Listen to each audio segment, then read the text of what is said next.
So here's the point. There was a massive sea change after World War II.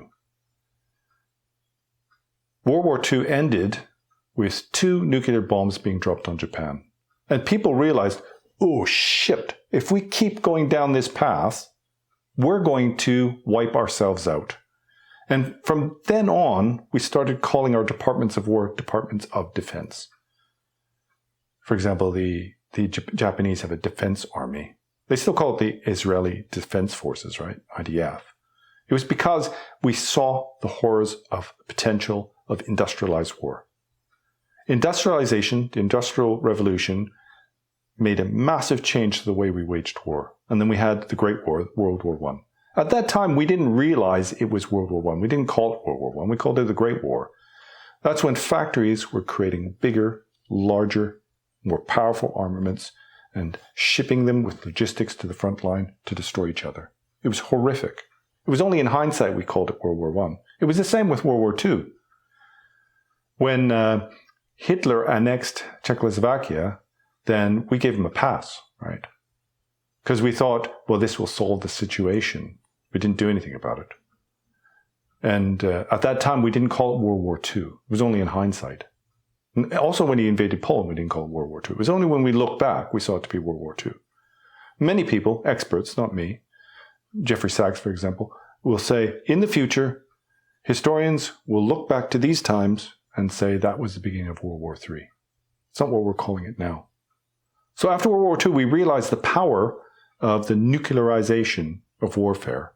And then you just have to extrapolate in your mind logically, well, if we keep going down this path, we're going to wipe each other out. And that was the Cold War. So now what is the revolution in warfare? It's AI. It's information, social media, misinformation. It's Orwellian, 1984, right? This is the post-truth era we live in, right? Newspeak. Good is bad, bad is good. This was taught by the Buddha. In these 5 generations of time, one of them is a generation of the truth or meaning, where people see black to be white. That's where we are. But the point in terms of karma and the Dharma is things only change once we abandon our negative emotions, hatred, anger, resentment, greed, this wish for more power, right? The Trump administration is saying, well, the short-term pain of paying more at the pump is going to lead to future consequences that are more beneficial for us, and so therefore it's okay. Does that sound familiar? What did they say recently about the COP agreement and environmental protection policies? Oh, it's too expensive. The short-term pain is not worth it. Well, we will destroy ourselves if we destroy the environment. If we destroy this planet, we've got nowhere to go.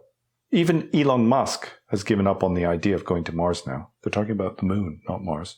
Maybe he watched some of my videos, maybe. Where I pointed out all the logical flaws in his argument on how to get to Mars, etc. So the point of karma isn't, it's your fault because in the past you killed an ant, therefore you have cancer now. The point is, if you want a better future, you have to abandon the kleshas. The kleshas are anger, right? Greed, jealousy, pride, ignorance, these sorts of things. The point of karma is, regardless whether you think you have a good reason for bombing the hell out of Lebanon or not, bombing the hell out of people in Lebanon is negative karma. And in the future, that will ripen and will make your situation worse. So there is no point in doing that. Only act out of love and compassion. Consider the position of the other person. See it from their point of view, right? How did the Iranian regime get radicalized? How did ISIS get radicalized? Al-Qaeda? We all remember 9/11. I'm sure everybody does. That didn't happen out of the blue. It wasn't because Muslims are bad. It's because we invaded Iraq and left a political vacuum that caused much greater suffering than even an insane dictator like Saddam Hussein had created. The same thing in Libya. Gaddafi was horrible. He was somebody who needed to be removed from power. But the way we did it only made the situation worse. And the same thing, the way we are acting in the Middle East now is only making the situation worse. If you want a better and brighter future, then you have to apply yourself to virtue, abandon all negativity, And the most important thing is learn to control your mind. Learning to control your mind means when somebody shouts at you, you have enough mindfulness to realize, "Whoop, I'm getting angry now. That's not going to make the situation any better." Keep calm, take a deep breath. Let's look for a way, a solution. Let's talk to each other. That's not what's happening. There's macho posturing. We're bombing the hell out of them, and we're going to bomb the hell out of them more. That appeals to some people, not everyone. There's the Israeli government talking about this as the way of securing future peace. Have you heard that language coming from Israeli government? They've been doing the same thing for decades. Has it created peace? No. Obviously it's failed, so let's look for a different solution. As I said before, what the Buddha taught isn't easy, but it's the only way to make a positive change, is to learn to accept the current situation, forget about revenge, but work to make the world a better place. And the cause of happiness, as taught by the Buddha, is bodhicitta, loving kindness and compassion. And the cause of suffering is selfishness, putting oneself first, America first, Israel first, Russia first, Ukraine first, whatever it is. Me first, if you're a narcissist. And as far as I know, this is an undeniable fact. Undeniable. I can't, if you think you have a logical argument that can refute this position, I'm happy to hear it, but I've thought about it all my life. We look for the causes of suffering in poverty, lack of education, because we have enemies, etc., etc. But none of these things has ever led to positive solutions. The reason why we suffer is because we have negativity.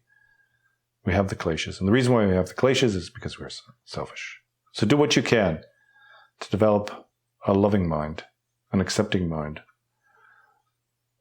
Invest your efforts into bringing about the benefit of others. And in this way, make the world a better place. So I'd better get going. Got lots to do. I just wanted to share a few thoughts this morning about the state of the world. And if you're in any doubt, then look into things for yourself. But when you look into history, don't look for blame. You need to see the causal and resultant links of actions. That's the most important thing. When we've acted out of greed, for example, to protect our oil interests in the Middle East, has it led to a positive result?